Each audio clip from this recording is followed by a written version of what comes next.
네, 느헤미야 1장 말씀 함께 보겠습니다. 구약 성경 느헤미야 1장 1절에서 11절 말씀.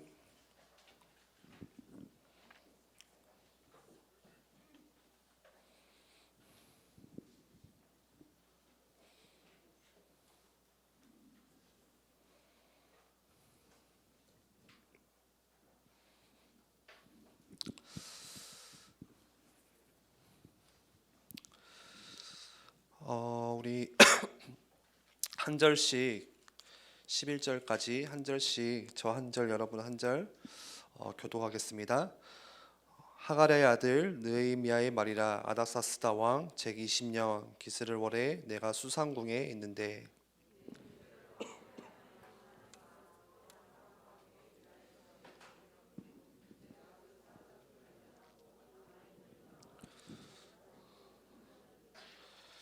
그들이 내게 이르되 사로잡힘을 면하고 남아있는 자들이 그 지방 거기에서 큰 환난을 당하고 능욕을 받으며 에론살렘 성은 허물어지고 성문들은 불탔다 하는지라.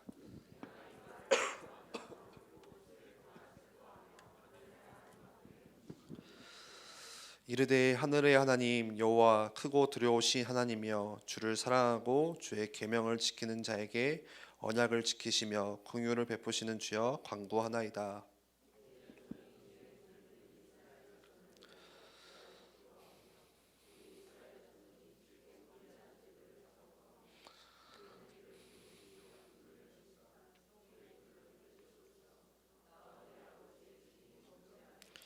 주를 향하여 크게 악을 행하여 주께서 주의 종 모세에게 명령하신 계명과 율례와 규례를 지키지 아니하였나이다.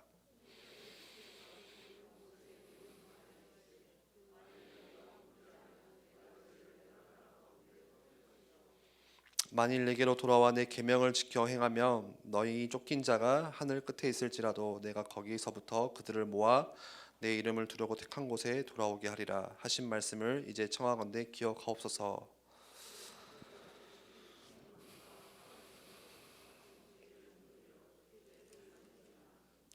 우리 11절 함께 읽겠습니다.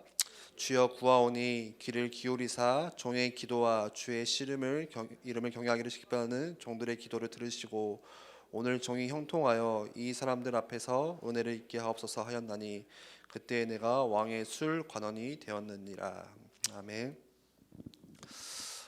느헤미야 말씀을 통해서 우리 중고등부 랩런트들과 함께 또 이 시대에 21세기를 사는 우리들에게 하나님께서 어떤 말씀을 주실지 함께 나누고 싶습니다. 여러분들 성경 말씀은 두 개로 나뉘어져 있죠. 뭘로 나뉘어져 있죠? 신약과 구약 말씀. 그래서 예수님이 이 땅에 오시는 그 시점을 기준으로 해서 예수님이 오시기 전 시대를 구약 시대, 구약 말씀 있고요. 그리고 예수님께서 이 땅에 오시고 공생의 사역을 마치시고 또 중요한 사역들을 하시면서 예수님 이후의 시대, 그래서 또 우리 사도들이 또 이렇게 중요한 사역들을 해나가고 교회를 세워나가는 또 신약 시대, 신약 말씀이 이렇게 있습니다. 근데 오늘 우리 읽었던 느헤미야 말씀은 구약이죠, 신약이죠? 구약이에요, 신약이에요? 신구약 중간사인가요? 네, 구약 말씀이죠, 구약 말씀. 근데 제가 그 구약의 성경 말씀을 뭐 느헤미야 말씀 말고도 여러 이제 앞으로 뭐 에스라 말씀도 있고 많이 있지만 구약의 말씀을 읽어보면요, 항상 그 반복되어지는 이렇게 패턴이 하나가 있어요. 항상 반복되는 패턴이. 그 키가 예배예요, 예배. 여러분들 먼저 예배라는 것은 하나님께 우리가 찬양을 올려드리는 것이 예배예요. 이거를 좀 기억하시고 말씀을 나눌게요.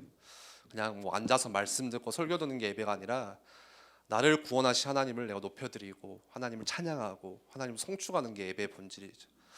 어쨌든 간에 구약 말씀을 보면요, 이 하나님을 예배하는 게 무너지고 이 예배를 놓치고 예배를 우습게 알기 시작하고 예배를 가볍게 여길 때마다 또 우상을 섬길 때마다 항상 뭐가 찾아오냐, 이 예배가 무너지면은 이상하게 문제와 고난이 들어닥쳐요. 그 패턴, 구약 시대. 그래서 다시 그 문제와 고난 속에서 중요한 이 예배의 영적인 의미들을 우리가 회복하고, 또 하나님을 다시 예배하기 시작할 때, 이 예배가 진짜로 회복되기 시작할 때 그 문제와 고난 가운데 빠져나오고, 또 하나님께서 주시는 중요한 축복들과 응답들을 맛보게 되죠. 그래서 항상 구약 시대를 보면요, 이 예배에 따라서 계속 움직여요. 이스라엘 백성들이 예배를 놓칠 때마다 다시 포로로 잡히고 노예로 잡혀가고 고생하고, 하나님의 자녀임에도, 이스라엘 백성임에도 불구하고 예배가 무너질 때마다 그 후대들이, 자녀들이 능욕을 당하고 그렇게 어둠이 찾아오고, 다시 하나님은 늘 메시지를 주시면서 부르시는 게 다시 예배 회복해라, 언약을 붙잡아라, 그 반복이거든요. 전체 구약 말씀이. 이 예배가 얼마나 중요하길래 하나님은 그 예배를 가지고 예배를 통해서 계속 그 반복들을 해나가실까. 그런데 단순히 이 패턴은요, 구약 시대에만 적용되는 게 아니라 오늘 21세기를 사는 우리들에게도 동일하게 적용이 되고 있어요. 오늘 우리에게도 똑같아요. 하나님의 자녀임에도 불구하고, 내가 렘넌트임에도 불구하고, 내가 중직자임에도 불구하고, 내가 교회를 오랫동안 다녀왔음에도 불구하고, 내가 훈련을 한 번도 안 빠지고 갔음에도 불구하고 뭐 놓치면요, 예배 놓치면 다 무너져요. 교회가 아무리 크고 화려하고 교회의 성도 수가 막 몇만 명이 되고 이렇게 힘이 있을지라도, 예산이 많을지라도, 교회가 예배 놓치면은 무조건 그 교회는 무너져요. 오늘날 21세기 현대 사회에도 똑같이 하나님은 이 예배를 가지고 반복하고 계세요. 왜죠? 하나님이 가장 원하시는 게 예배이기 때문에. 여러분들 한 명 한 명에게 각자에게 하나님이 원하시는 게 뭘까요? 우리 기도하면서 하나님 정말 원하시는 게 뭡니까? 물어보잖아요. 예배예요, 예배.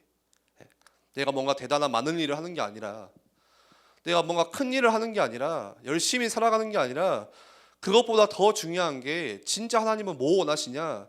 여러분들과 같이 예배하기 원하세요. 예배를 받기 원하세요. 이 예배 속에서 여러분들 만나기 원하세요.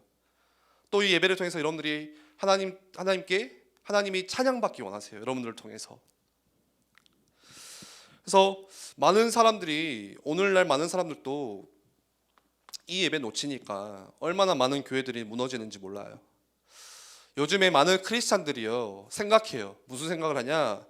교회가 지루하다, 예배의 분위기가, 설교가 무겁다, 엄숙하다, 그래서 뭔가 교회가 나랑 맞지 않다, 이렇게 많이 우리가 생각을 하거든요. 그래서 요즘에 많이 등장하는 게 다른 예배 스타일이 나와요. 그게 뭐냐? 열린 예배, 구도자 예배. 다시 말해서, 쉽게 말해서 예배 분위기를 완전 바꾸는 거예요. 밝은 분위기로.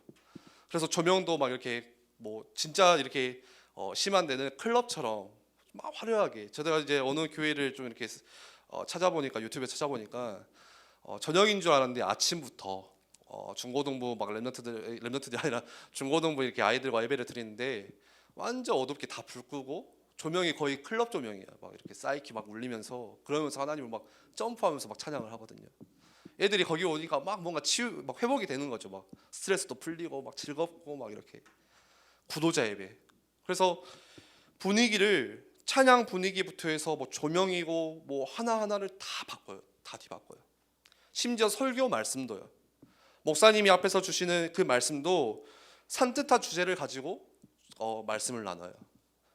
뭔가 무거운 주제를 가지면 듣는 사람들도 무겁고 불편하니까 듣기 좋은 설교.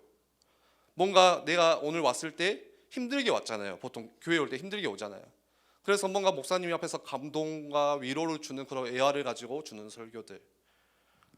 그리고 어떻게 크리스찬들이 세상에서 복을 받고 잘 살 수 있는지, 그런 설교들을 막 해나가요. 그래서 많은 크리스찬들이, 많은 사람들이 그런 교회에 몰리고요. 그래서 편안하게 왔다가 편안하게 가도록 사람들에게 교회가 그런 배려들을 막 해주거든요. 그리고 그런 교회들로 사람들이 막 몰려요.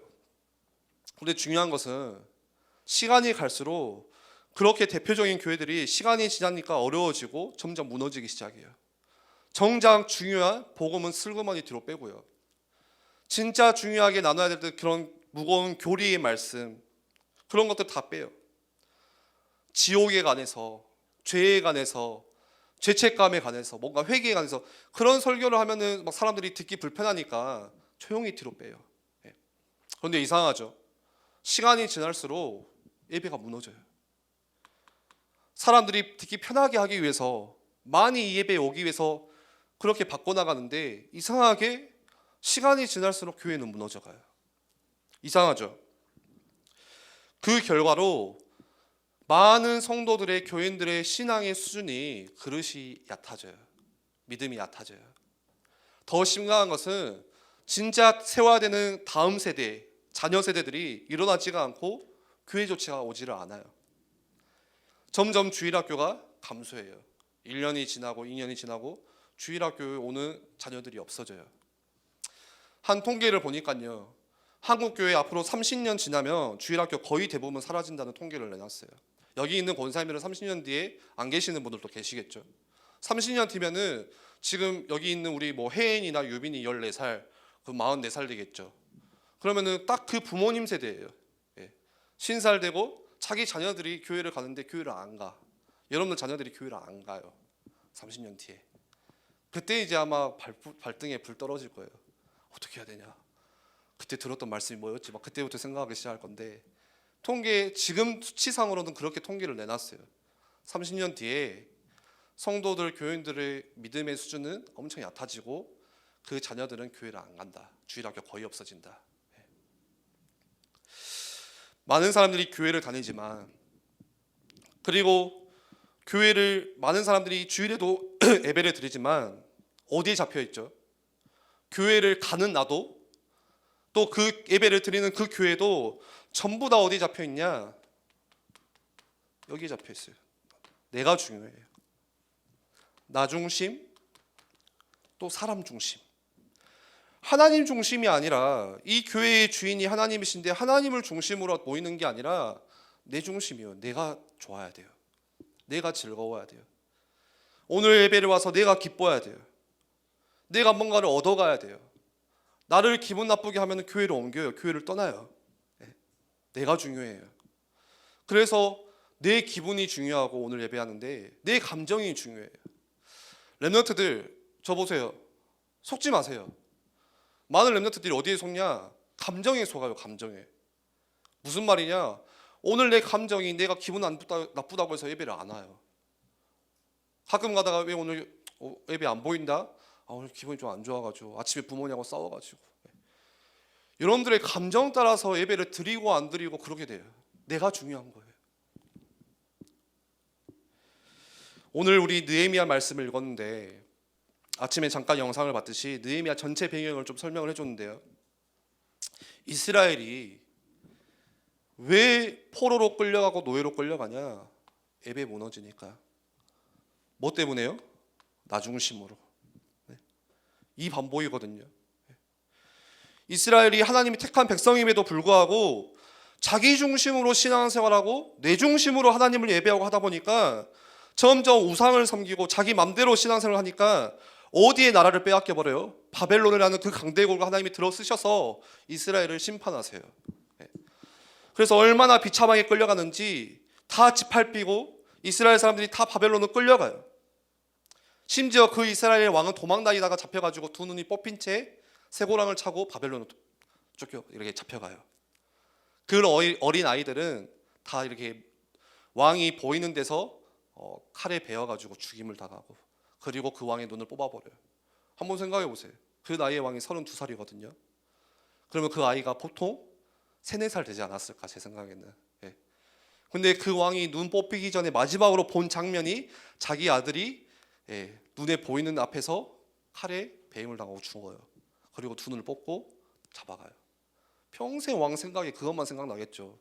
칠흑 같은 그 어둠 속에서 눈이 안 보이니까 자기 아들이 죽은 거, 이스라엘이 멸망당한 거, 그렇게 감옥에 죽거든요. 그리고 이스라엘 많은 사람들이 포로로 다 끌려가요. 비참하게 돼요. 왜요? 왜 끌려가요? 이거예요, 이거. 여러분들 오늘 이거 기억하셔야 돼요. 예배 놓치니까, 예배가 무너지니까, 예배를 우습게 알고 예배를 소홀히 여기니까 포로로 끌려간다니까요. 전도사님, 주목님, 무슨 포로? 이 시대에 포로가 어디 있어요? 노예가 어디 있어요? 뭐 저 염전의 노예 말씀하시는 거예요? 예? 오늘날 이 시대에 똑같아요, 여러분들. 어디에 포로로 끌려가요? 어디에 노예로 끌려가요? 지난주 말씀 기억하시나요? 세상 문화에, 세상의 흐름에 그냥 흘러 떠내려간다니까요. 예. 세상의 노예로 끌려가 버려요. 더 정확하게 돈의 노예로. 죽어라 열심히 일하는데 뭐 때문에 일하냐? 돈 때문에. 많은 어른들이 후회해요. 시간이 지나고 나서 정말 저 많은 이야기 들었어요, 어른들한테. 무슨 이야기 들었냐? 정말 열심히 일하고 많은 돈 벌었는데 시간 지나고 보니까, 자녀들 보니까 후회가 남는데, 나는 자녀들을 위해서 이렇게 시간을 투자하고 돈을 벌고 했는데 지나고 보니까 애들한테 해준 게 하나도 없다는 거예요. 부모님들이 어디에 열심을 들였냐? 그 부모님이 돈 버는 데 열심을 들였던 거예요. 지난주 담임 목사님이 우리 부모님들 기억하시죠? 선생님들 3부 때 그 말씀 하셨잖아요. 아이들과 진짜 이 아이들에게 말씀을 가르치지 않고 그 시간은 전혀 투자하지 않은 채 살아왔어요, 우리는. 네?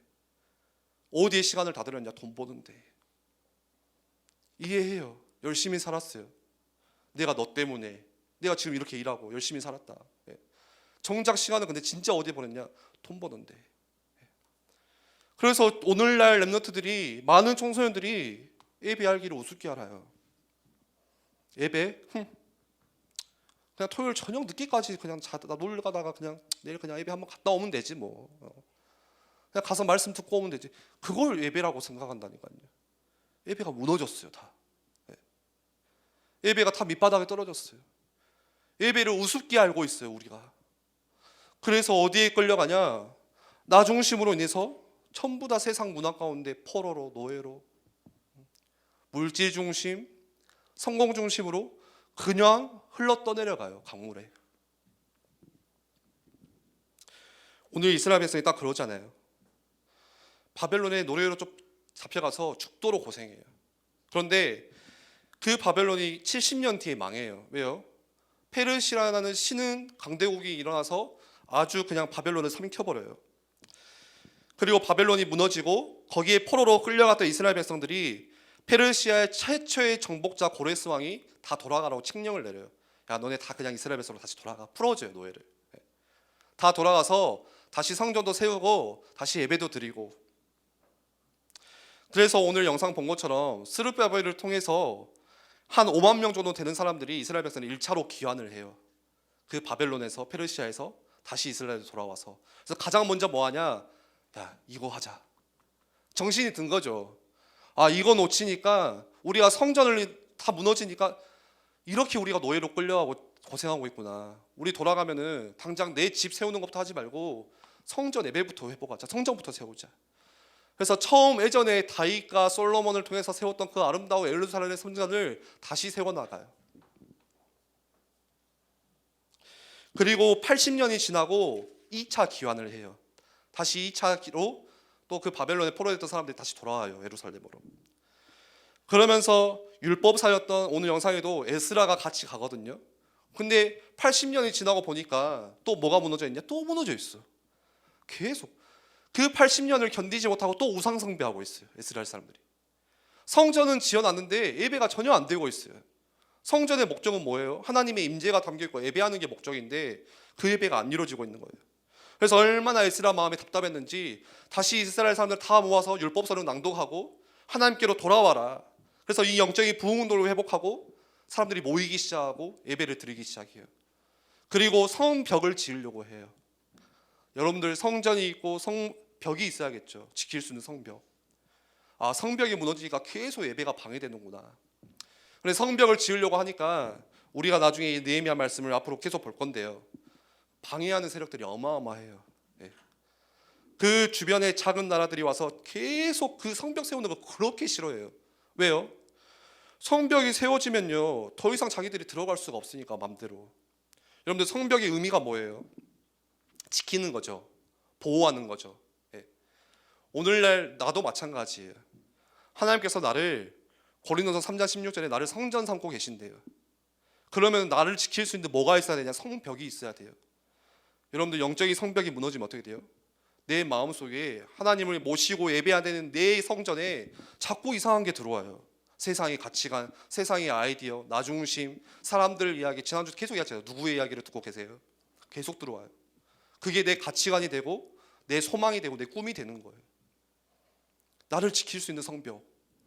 예배도 마찬가지예요. 예배를 지킬 수 있는 성벽이 있어야 되는데 그게 무너지니까, 그래서 오늘 느헤미야 말씀을 시작하면서 그 성벽을 지으려고 시작하거든요. 오늘 느헤미야 말씀 잠깐 볼게요. 하나님께서 누구를 들어 쓰시냐? 예루살렘에서 한 1300km 떨어져 있는 저 페르시아의 심장 한복판에 있는 유대인. 누구예요 그 사람이?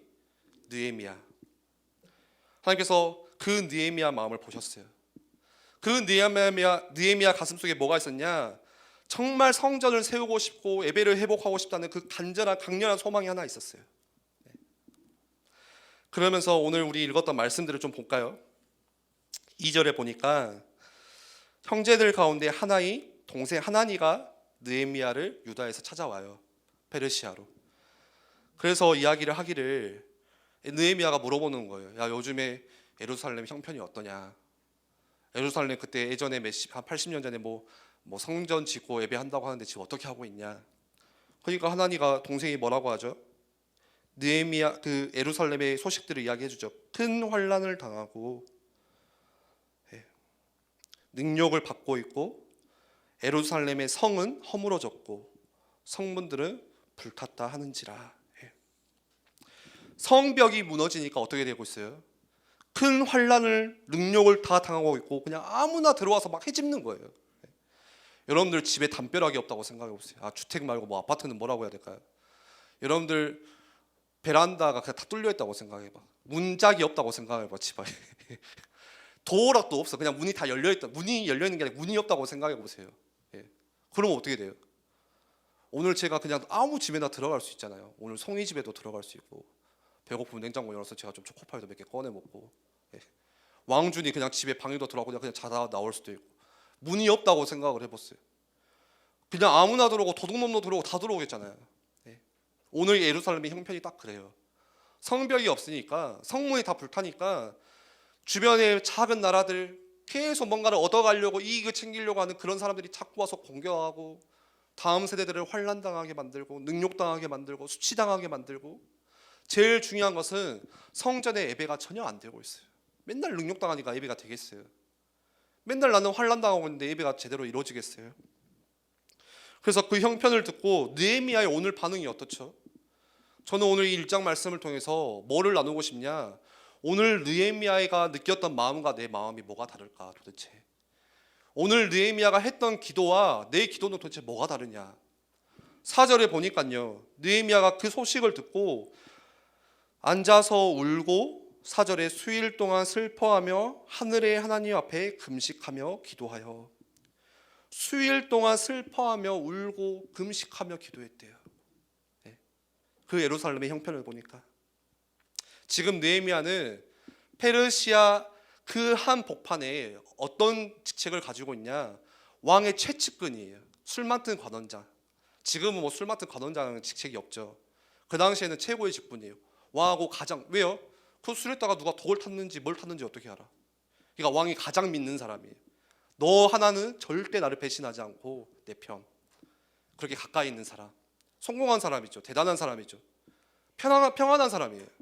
그런데 느헤미야가 자기 마음은 불편해요. 성공했는데 불편해요. 왜요?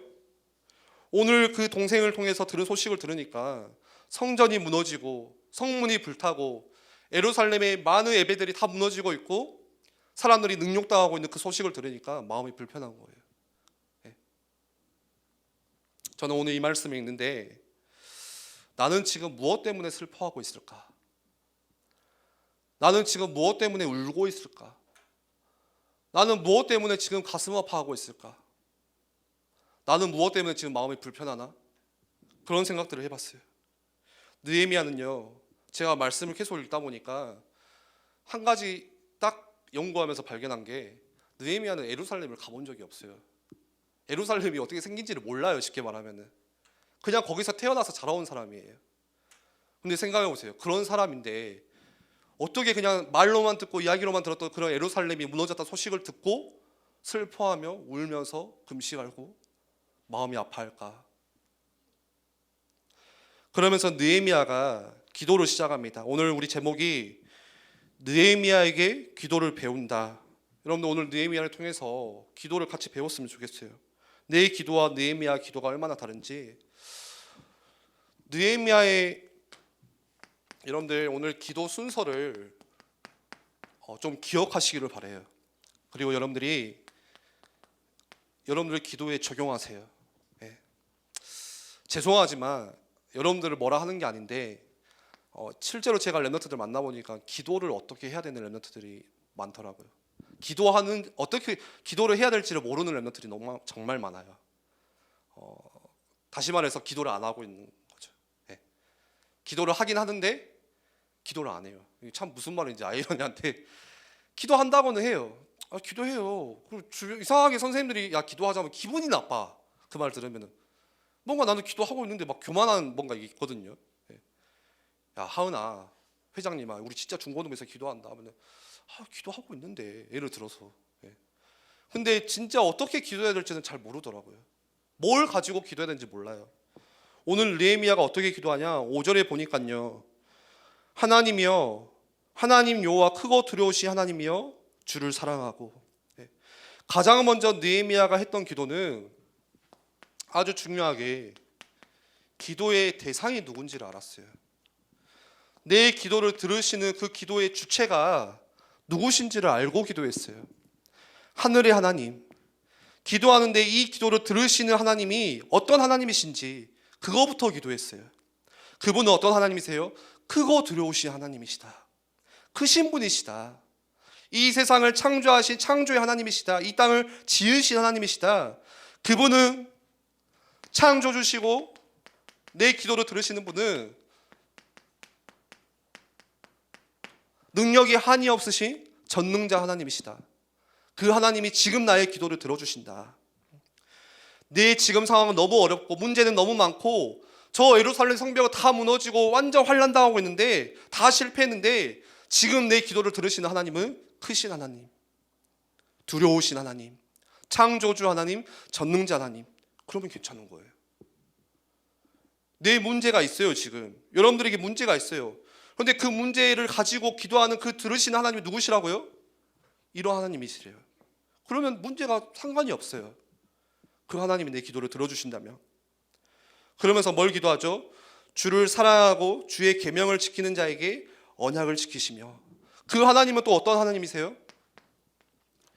언약에 신실하신 하나님이시래요. 네. 창조주 하나님이시고 언약의 하나님이시래요. 다시 말해서 하나님이 약속하신 그 약속을 성실하게 신실하게 지키시는 하나님이세요.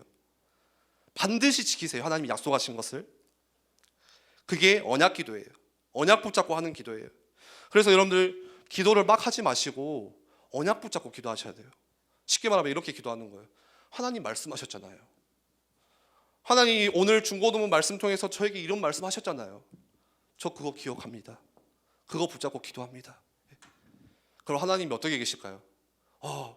깜빡하실까요? 아니요. 지키고 계세요. 그 약속을. 그래서 여러분들 뭐가 중요하냐? 여러분들 문제와 여러분들이 현실 있죠. 우리 청소년 현실 있잖아요.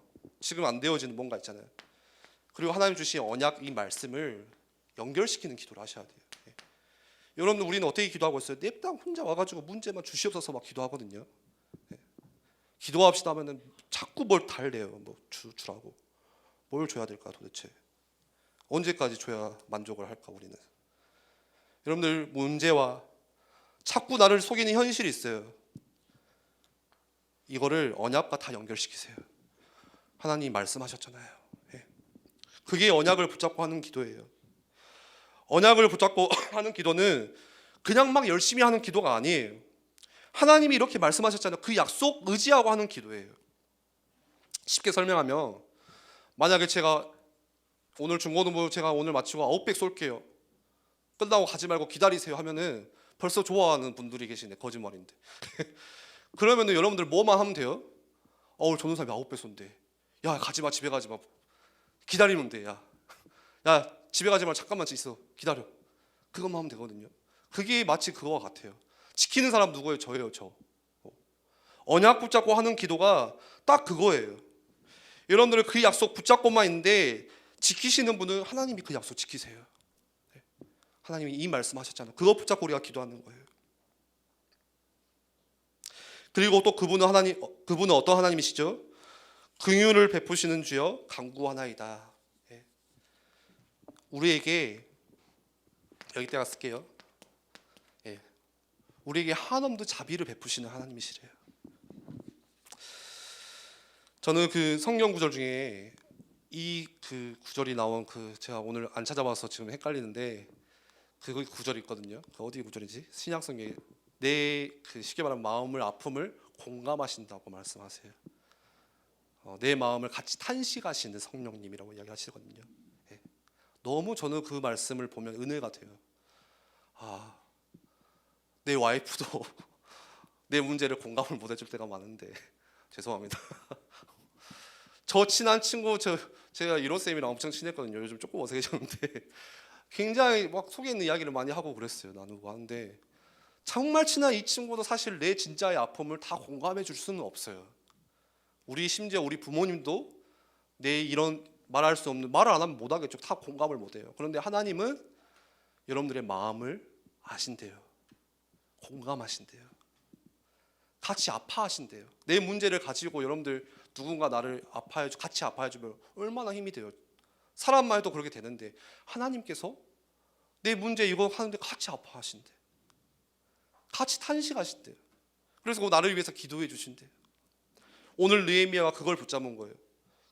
나의 기도를 들으시는 하나님이 어떤 하나님이냐? 자비로우신 하나님이시야. 긍휼을 베푸시는 하나님이시야. 탕자가 아버지께 돌아올 때 또 품어주셨듯이 또 나를 안아주시고 나의 실패와 나의 죄책감을 묻지 않으시고 또 끌어안아주시는 사랑이 한이 없는 하나님이시야. 그걸 기억했어요. 여러분들 꼭 기도할 때 그렇게 하세요. 그 다음 이어지는 기도가 있는데 6절 7절에 보면은 여러분 오늘 이 기도의 순서를 좀 알고 적용하세요. 그 다음 기도하는 게 6절 7절에 회개 기도를 해요. 한번 말씀 볼까요? 이스라엘 자손을 위하여 주야로 기도하오며 우리 이스라엘 자손이 주께로 범죄한 죄들을 자복하오니 주는 귀를 기울이시며 눈을 여시사 종의 기도를 들어주소서. 나와 내 아버지의 집이 범죄하여. 7절에요. 주를 향하여 크게 악을 행하여 주께서 주의 종 모세에게 명령하신 계명과 율례와 규례를 지키지 아니하였나이다. 오늘 느헤미야가 회개하는 죄는 뭐예요? 보통 우리는 회개 기도해야 됩니다 하면 뭐예요? 이번 주에 내가 야동을 봤습니다, 주님. 이번 주에 제가 거짓말을 했어요. 이번 주에 제가 저 친구들 왕따 시키는데 못 본 척 그냥 지나갔어요. 그런 죄도 있겠죠. 근데 오늘 느헤미야가 했던 회개 기도는 주의 계명을 지키지 아니하였나이다. 하나님, 내가 말씀과 떨어져 살았네요. 우리 이스라엘 백성이 하나님 말씀과 멀어졌네요. 그 죄를 회개해요. 얼마나 우리와 기도와 지금 느헤미야 기도가 다른지 몰라요. 하나님, 우리가 잘못했습니다. 하나님 말씀을 지키지 않았기 때문에 우리에게 지금 이런 문제가, 우리 가정에 이런 환난이, 우리 자녀들에게 이런 문제가 왔군요. 그래서 그걸 회개하면서 기도해요. 여러분들, 회개는 뭐냐?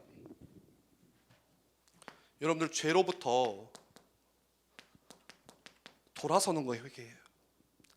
이걸로 끝나지 않고 죄로부터 돌아서서 말씀 속으로 다시 여러분들이 돌아가는 게 회개예요. 계속 죄로부터 돌아서면 한도 끝도 없어요. 언제까지 돌아설 거예요? 뭐 해야 되냐? 말씀으로 들어가셔야 돼요. 다시 말씀 안으로 들어가셔야 돼요. 그리고 8절에 느헤미야가 어떤 기도하죠? 언약 기도를 또 시작하죠. 애적에 8절 보세요. 애적에 주께서 주의 종 모세에게 명령하여 이르시되 만일 너희가 범죄하면 내가 너희를 여러 나라로 흩을 것이니와. 레위기 26장에 나오죠. 만일 내게로 돌아와 내 계명을 지켜 행하며 너희 쫓긴 자가 하늘 끝에 있을지라도 내가 거기서 다 그들을 모아 한 곳으로 택할 것이다.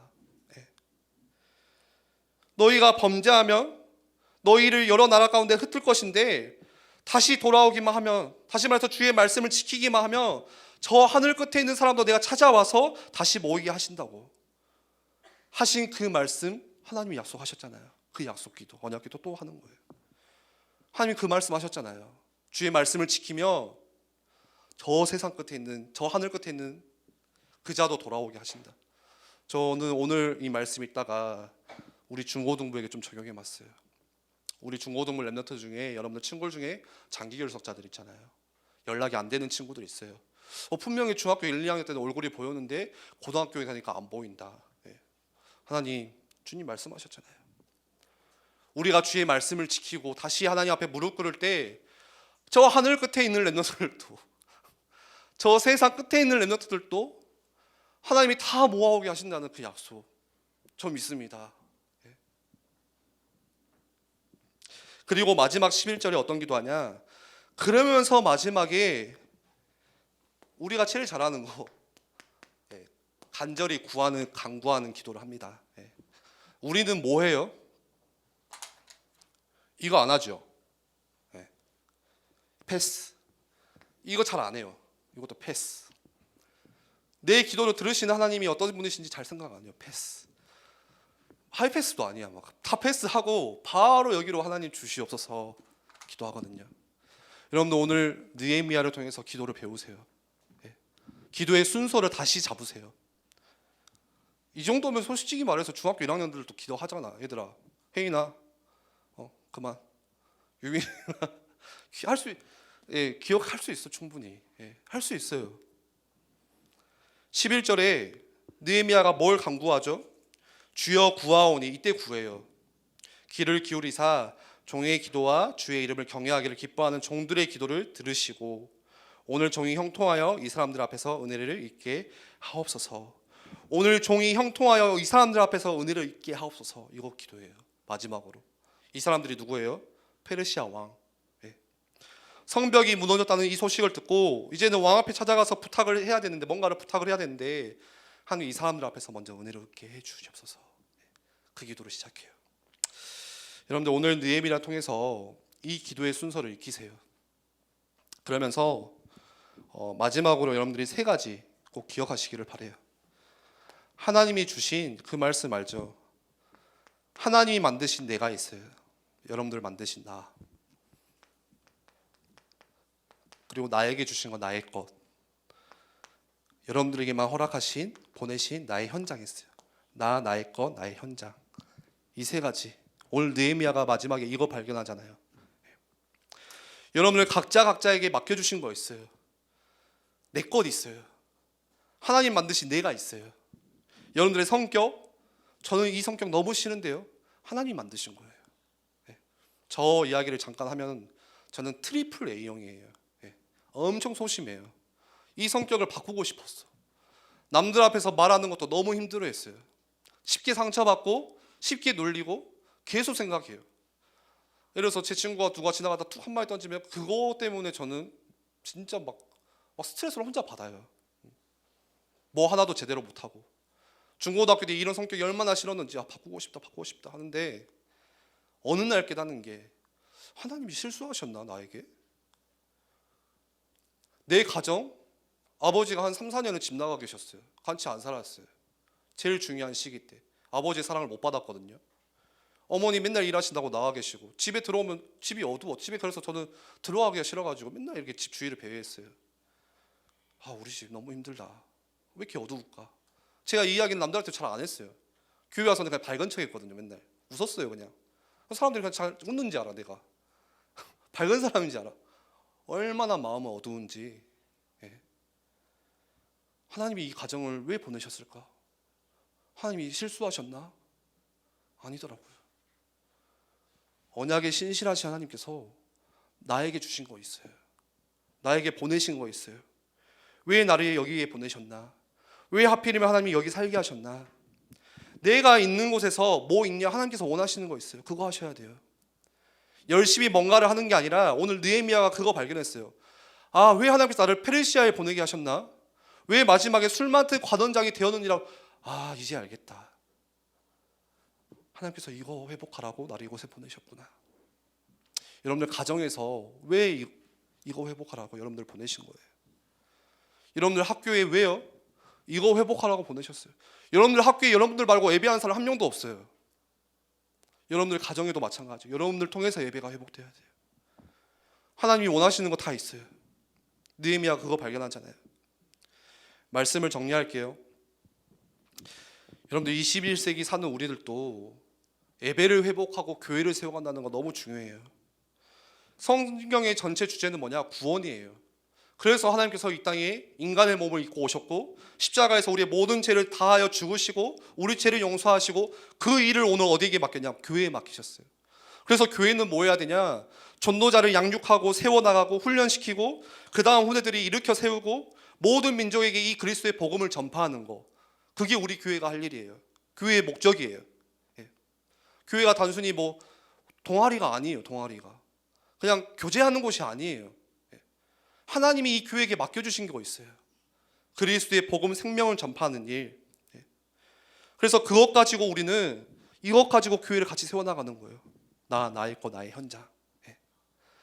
권사라면은, 장로라면은, 렘넌트라면은, 혹시 나는 찬양을 좋아한다, 그것 가지고 함께 이 교회를 함께 세워나가는 거예요.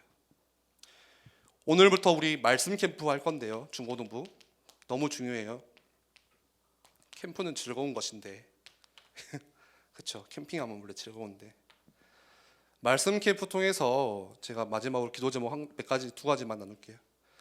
첫 번째는 느헤미야 말씀을 다음 주에는 2장 이렇게 한 장 한 장씩 나눠갈 건데, 여러분들 느헤미야 말씀을 보면서 우리의 삶의 목적과 또 우리 삶의 목표가 바뀌었으면 좋겠어요. 렘넌트들의 삶의 목표가 하나님을 예배하는 거, 나 중심이 아니라 이 교회를 세워나가는 거. 그리고 두 번째 기도 제목은, 왜 제가 기도 제목을 적을까요? 우리 진짜 기도해야 돼요. 여러분들 이 교회가 여러분들에게 영적인 고향이 될 수 있도록, 어머니의 품이 될 수 있도록. 보통은 교회에 대한 사랑도 없고 빨리 교회 옮기고 싶고 교회 가기 싫고 이러는데, 여러분들 영적인 고향이 돼야 돼요. 고향은 뭐예요? 생각나는 거예요. 또 가고 싶은 곳이에요. 제가 너무 감사했던 건데 이거는 저한테 확실했던 것 같아요.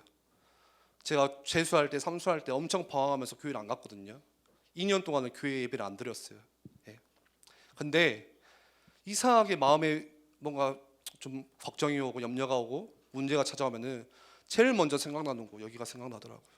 그래서 아무도 없을 때 그냥 교회 갔어요. 혼자 기도하고 다시 돌아오고. 예. 여러분들이 대학교 가서 멀리 하나님과 또 멀어질 수 있어요. 우리 생각과 다르게 여러분들이 대학교에 가서 교회와 멀어질 수가 있는데, 여러분들 마음에 세상을 쫓아가고 사랑하는 사람을 쫓아가고 성공하는 사람을 쫓아가고 여러분들의 그런 스펙을 쫓아가지만, 그러면서도 언제든지 다시 돌아올 수 있는, 이 교회는 내 교회, 나의 고향, 내 어머니, 나는 이 교회를 섬기겠다.